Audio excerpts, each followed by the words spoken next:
ইচ্ছা করে রোজা ভাঙ্গার চেয়ে বড় স্পর্ধা আর হতে পারে না। কারণ এই রোজা রাখাটা কি রমাদানে ফরজ। আপনি যদি ফরজ ইচ্ছা করে ভাঙেন তাহলে শুধু কাজা করলে হবে না, কাফারা দিতে হবে। কে দিতে হবে? তাহলে আমরা জানছি কাজা, আমরা জেনেছি ফিদিয়া, এবার নতুন একটা টার্ম শুনলাম, এটা কি? কাফারা। ইচ্ছা করে রোজা ভাঙলে কাফারা দিতে হবে। এন্ড হোয়াট ইজ কাফারা? কাফারা হচ্ছে টানা 2 মাস রোজা রাখা একটার জন্য। পারবেন? রমজানেরটা রাখতে তো খবর হয়ে যায়, কি বলেন? ইচ্ছা করে যদি কেউ রোজা ভাঙে তার কাজা কাফারা দুইটাই লাগবে।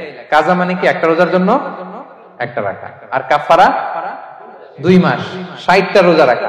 60 খবর আছে। কিন্তু আপনি ইচ্ছা করে যদি রোজা ভাঙেন, এটার জন্য কাজা করলেন, একটা 60টা রাখলেন, মোট 61টা রাখার পরেও রমাদানের যে রোজা, এটার ফজিলত কি আপনি পাবেন? এটা আপনি পাবেন না। এটা বড্ড ভয়ঙ্কর। আমরা যেন ইচ্ছা করে কেউ রোজা না ভাঙি। এই ইচ্ছা করে যদি কেউ রোজা ভাঙে অথবা ইচ্ছা করে দিনের বেলায় যদি কেউ ফিজিক্যাল ইন্টারকোর্স করে, তখন তার কাজাও করা লাগবে, কাফারাও করা লাগবে। এই ভুল যেন আমরা কখনো না করি, মনে থাকবে। এবার একটা মজার হাদিস শোনেন, সহিহ বুখারী। এক সাহাবী দৌড়ে এসে রাসূল সাল্লাল্লাহু আলাইহি ওয়াসাল্লামকে বলতেছে, ইয়া রাসূলুল্লাহ, হালাকতু ইয়া রাসূলুল্লাহ, হে আল্লাহর রাসূল, আমি তো শেষ। সাহাবী বলতেছে, ইয়া রাসূলুল্লাহ, আমি তো শেষ। তুমি শেষ, কি হয়েছে তোমার? রাসূল সাল্লাল্লাহু আলাইহি ওয়াসাল্লাম বললেন, ওয়ামা আহলাকাক, তুমি কেন, কি সমস্যা? হালাকতু ইয়া রাসূলুল্লাহ লিটারাল মিনিং হচ্ছে, ইয়া রাসূলুল্লাহ, আমি তো ধ্বংস হয়ে গেলাম। রাসূল বললেন, কি হয়েছে, কিভাবে ধ্বংস হয়ে গেল? তো সাহাবী বললেন, ওয়াকাআতু আলা ইমরাআতি ফি রমাদান, আমি রমাদানের দিনের বেলায় আমার স্ত্রীর সাথে ফিজিক্যাল ইন্টারকোর্স করে ফেলেছি, আমি তো শেষ, ইয়া রাসূলুল্লাহ, আমারে বাঁচান।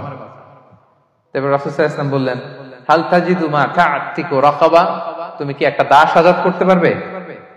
কাফারার মূল বিধান হচ্ছে দাস আযাদ করা অথবা 60টা রোজা রাখা অথবা 60 জনকে খাওয়ানো।